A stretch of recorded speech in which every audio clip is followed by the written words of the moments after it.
Hi అండి. Welcome to చిన్నారి కథలు తెలుగు. కథ పేరు అనువు కాని చోటు. రచయిత్రి వలివేటి నాగచంద్రావతి గారు. మన ఛానల్ని ఫస్ట్ టైం చూస్తున్నట్లయితే కనుక ప్లీజ్ సబ్స్క్రైబ్ చేసుకొని సపోర్ట్ ఇవ్వండి. అలానే మన వీడియోస్ని లైక్ చేసి షేర్ చేయండి. మీ విలువైన వాల్యుబుల్ ఫీడ్బ్యాక్స్ ఏదన్నా ఉన్నా, కమెంట్స్ ఏదన్నా ఉన్నా నాతో కామెంట్ సెక్షన్లో షేర్ చేసేసుకోండి. ఇంకా కథలోకి వెళ్ళిపోదాము. రెండో అంతస్తు అపార్ట్మెంట్ ముందున్న బాల్కనీలో నిలబడి ఎదురుగా వస్తున్న చల్లటి గాలిని తన్మయంగా కళ్ళు అరమూసి ఆస్వాదిస్తున్నట్టు శ్వాసించారు పరంధామయ్య గారు. ఏమైనా నా సొంతం అన్న ఊహ కలిగించే అనుభూతే వేరు అనుకున్నారు మనసారా. నాన్న ఇక్కడున్నారా? అమ్మ ఆరతిస్తోంది రండి పిలుస్తూ వచ్చింది సుకన్య. పరంధామయ్య గారు లోపలికి నడిచారు. హారతి కళ్ళకద్దుకున్నారు. ప్రసాదం నోట్లో వేసుకున్నారు. పూజకి గది ప్రత్యేకంగా ఉండాలి. ఎన్నేళ్ల కోరిక ఇది మొత్తానికి నెరవేర్చారు. పూజగది గోడలకి తగిలించిన 101 దేవుళ్ల పటాలు భక్తిగా చూస్తూ ప్రసన్నంగా అంది భార్య ఆదిలక్ష్మి.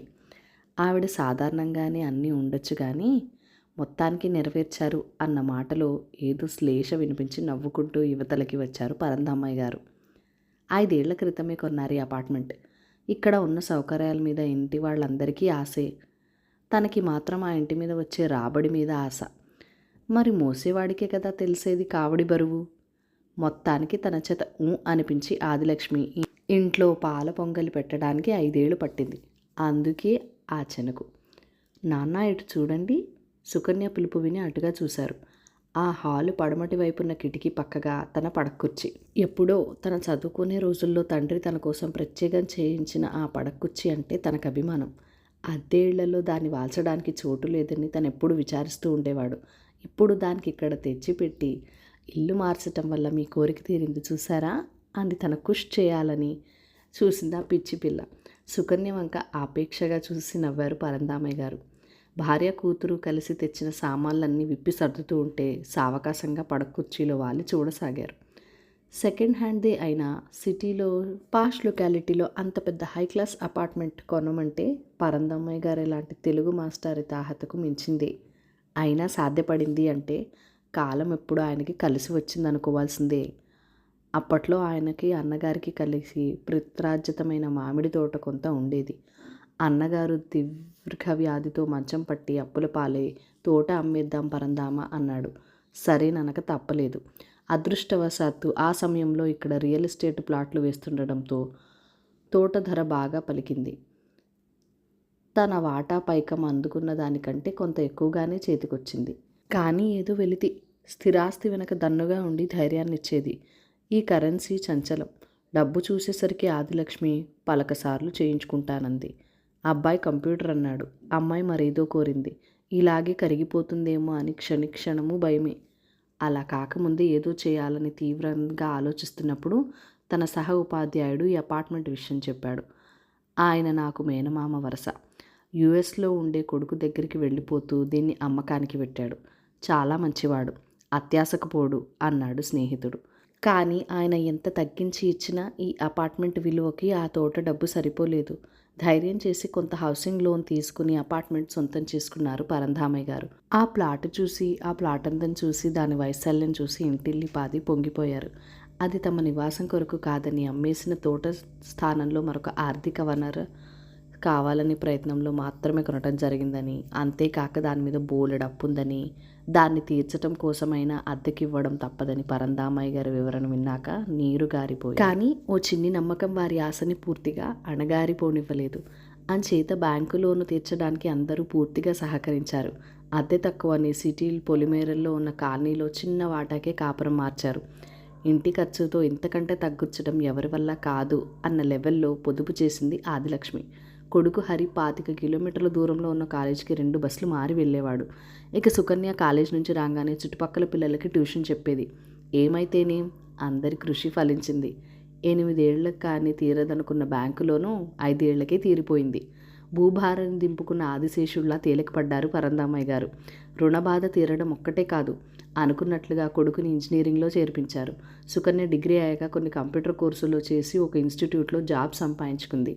ఇన్ని విజయాలు సంతోషపడుతున్న సమయంలో భార్య, పిల్లలు ఇంకా ఇరికింట్లో అవస్థలు పడాలా? ఇకనైనా సొంత ఇంట్లో సుఖపడదాం అని అభ్యర్థించేసరికి కాదనలేకపోయారు. అలా ప్రత్యేకంగా పూజగది ఉన్న తమ సొంత ప్లాట్లో ఆదిలక్ష్మి పాలు పొంగించింది.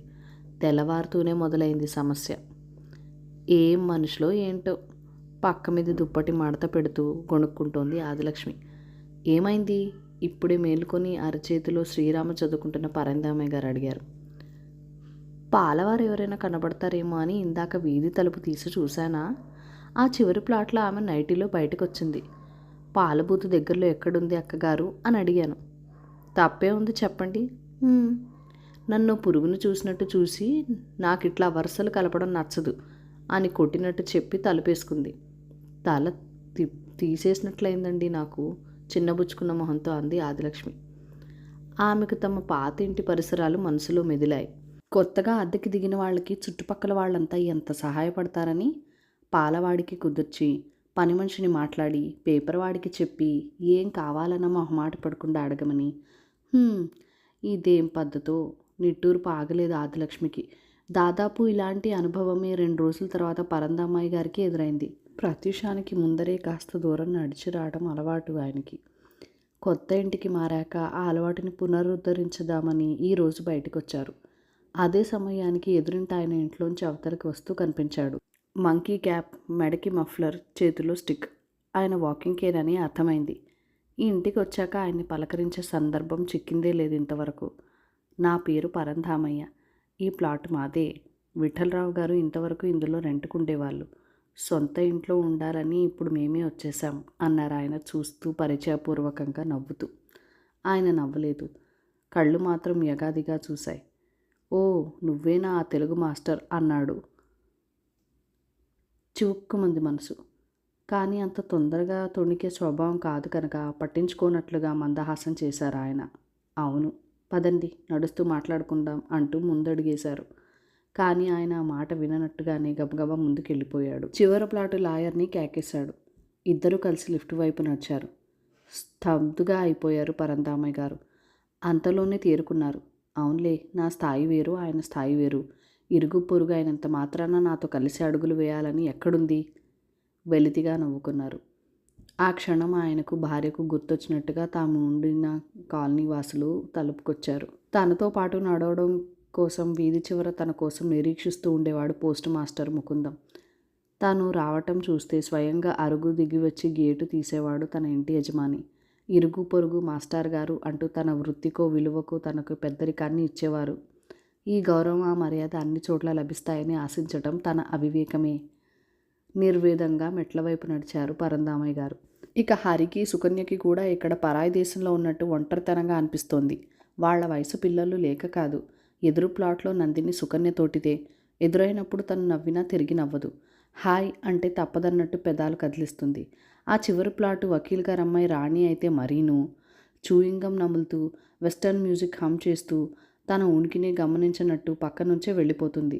పోనీ వాళ్ళు నేచర్ అంతే అనుకుందామా అంటే సాయంత్రాలు వాళ్ళిద్దరూ రోడ్డు వైపు బాల్కనీలో చేరి గంటల తరబడి హస్క్ కొట్టడం తను చూస్తూనే ఉంది. తనంటేనే ఆ ఆపేక్ష ఎందుకని? వాళ్ళకంటే ఎందులో తీసిపోయింది? తను డిగ్రీ చేసింది. ఎటొచ్చి వాళ్ళు పీజీ చేస్తున్నారు. తను ఉద్యోగం చేస్తోంది.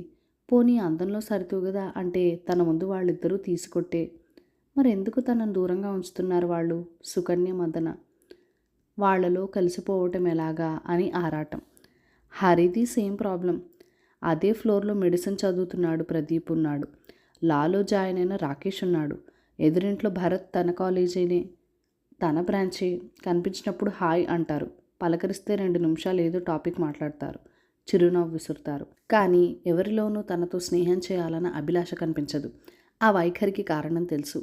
అంతస్తుల మధ్య తారతమ్యం. వాళ్ళు తను జీన్స్ వేసుకుంటారు. తన జీన్స్ 300, వాళ్ళది 3000. బస్ కోసం తను స్టాప్లో పడిగాపులు పడుతుంటే వాళ్ళు తన మీద ఒక లుక్ పాడేసి బైక్ మీద జామ్ అని దూసుకెళ్ళిపోతారు. అది తేడా. వాళ్ళున్న అంతస్తులో నివాసం ఉన్నంత మాత్రాన సరిపోతుందా? కనీసం పై కన్నా ఆ అంతస్తుకి తగ్గట్టు మెరుగులు పెట్టుకోవద్దా? కానీ తనకది సాధ్యపడుతుందా? హరి తరంగం ఇది.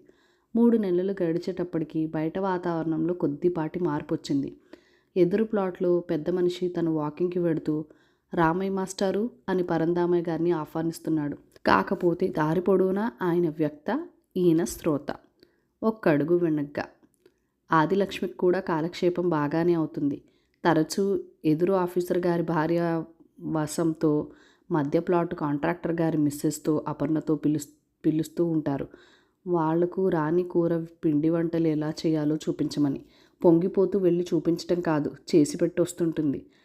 అలా వెళ్ళాల్సినప్పుడల్లా వసంత గారు కొత్తగా చేయించుకున్న రవ్వల బ్రాస్లెట్ గురించో, అపర్ణ గారుకున్న 300 చీర గురించో ఇంట్లో అందరి దగ్గర వర్ణించి నిట్టూరుస్తూ ఉంటుంది. లేదా వాళ్లతో పాటు షాపింగులకు వెళ్ళి అవసరం లేకపోయినా డైనింగ్ టేబుల్ మీద కంటూ పళ్ళు పెట్టుకొని గ్లాసు బౌలు, షోకేస్లో వీనస్ బొమ్మ కొనుక్కొచ్చి పరందామయ్య గారి బడ్జెట్ పెంచుతూ ఉంటుంది.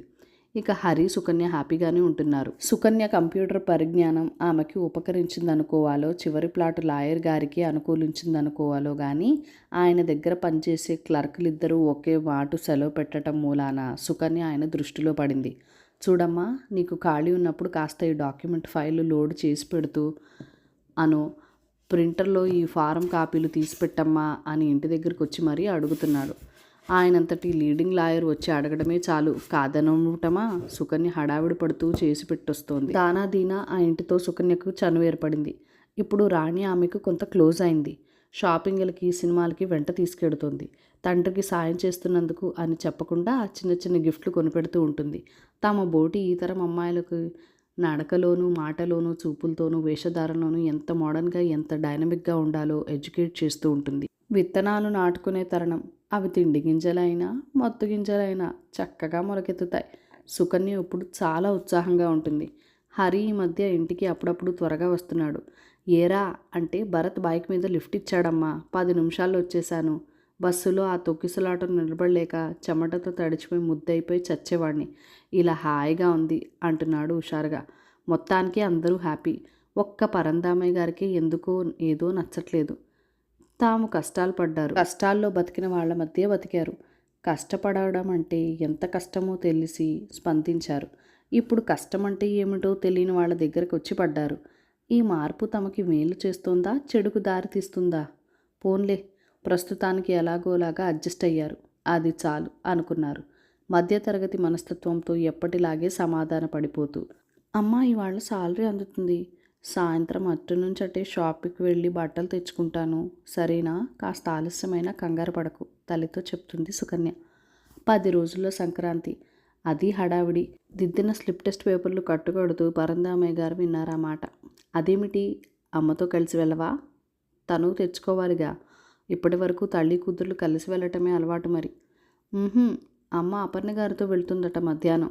రాణి సాయంత్రం మా ఇన్స్టిట్యూట్కి వస్తానంది. మేమిద్దరం చేసుకుంటాం షాపింగ్, చెప్పింది సుకన్య. హతోస్మి అనుకున్నారు పరందామయ్య గారు. స్కూళ్ళకి వెళ్లే ముందర ఆదిలక్ష్మి చేతికి డబ్బులు ఇచ్చారు. అన్నయ్యకి, వదినికి కూడా బట్టలు తీసుకోవాలి, గుర్తుందిగా అన్నారు హెచ్చరింపుగా. అన్నది ఆదిలక్ష్మి. తిరిగి ఆయన సాయంత్రం స్కూల్ నుంచి ఇల్లు చేరేసరికి తల్లి కూతుర్లిద్దరూ ప్యాకెట్లు విప్పి ఒకరు తెచ్చినవి ఇంకొకరికి చూపించుకొని ముచ్చట్లలో ఉన్నారు. సుకన్య తెచ్చుకున్న బట్టలు చూసి ఫక్తు శాకాహారి విస్తట్లో చికెన్ ముక్కలు చూసినట్టు విస్తుపోయారు పరందామయ్య గారు. 2 షేడెడ్లో ఉన్న జీన్స్, వాటి మీదకి ఏవేవో వెర్రిమొర్రి రాతలు ప్రింట్ చేసి ఉన్న టీషర్ట్లు, బ్లాక్ కలర్డ్ మిడ్డీ, దాని మీద గులాబీ రంగు టాప్. చీర తప్పితే చుడీదార్ తప్ప ఇప్పటి వరకు మరోటి కట్టి ఎరగని కూతురు ఇలా తెచ్చుకున్నది. పాత కాలనీలో అయితే అందరివి బీసీ కాలం బాలకాలే. అక్కడున్నప్పుడు ఇలాంటివి చూస్తే ఎబ్బట్టుగా అనిపించేవి నాకు కూడా. ఇక్కడ ఇలాంటివి వేసుకోకపోవడమే ఎబ్బట్టుగా ఉంటుంది. రోమ్లో రోమన్లాగే ఉండాలి కదా, అందుకే ఇవి తెచ్చుకున్నాను. బాగున్నాయి కదా నాన్న? రాణి అయితే నా సెలక్షన్ మార్వెలస్ అంది. ఉలుకు పలుకు లేకుండా చూస్తున్న తండ్రికి అడగకుండానే సమాధానం ఇచ్చింది సుకన్య. మంచి పని చేసావులే. పిల్లలు ఏ కాలానికి తగ్గట్టు ఆ కాలంలో ఉండటమే ఆరోగ్యం. ఆ మాటలన్నది తండ్రి కాదు, తల్లి. సారీ నాన్న, ఈ నెల శాలరీలో ఏం మిగల్లేదు. ఏమాత్రం విచారం లేకుండా విచారాన్ని వ్యక్తం చేసి బట్టల్ని మురిపంగా చూసుకుంటూ వెళ్ళింది అక్కడి నుంచి సుకన్య. తర్వాయి భాగంలో తను తెచ్చుకున్న చీరలు భర్త ముందుంచింది ఆదిలక్ష్మి. అవి చూస్తే మతిపోయింది పరందామయ్య గారికి. ఆవిడ ఎప్పుడు కొనుక్కున్నా 400లో వచ్చే ఏ సెమీ గద్వాల్ చీరనో మ్యాక్సిమం. అలాంటిది 4000 పెట్టి పట్టుచీర ఒకటి కొట్టొచ్చినట్టు కనబడే రంగంటేనే అబ్బే అనే మనిషి జరీదారంతో నిండా ఎంబ్రాయిడరీ చేసిన ఇంకో సిల్క్ చీర ఒకటి తెచ్చుకున్నదంటే నిలువుగుడ్లు పడుతున్నాయి ఆయనకని కనిపెట్టేసింది ఆదిలక్ష్మి. ఏం చేయమంటారు? ఆ అపర్ణ గారు పట్టుపట్టి కూర్చుంది. ఈ చీర మీ పసిమి చామికి బ్రహ్మాండంగా ఉంటుందంటూ తీసుకునే దాకా వదిలింది కాదు.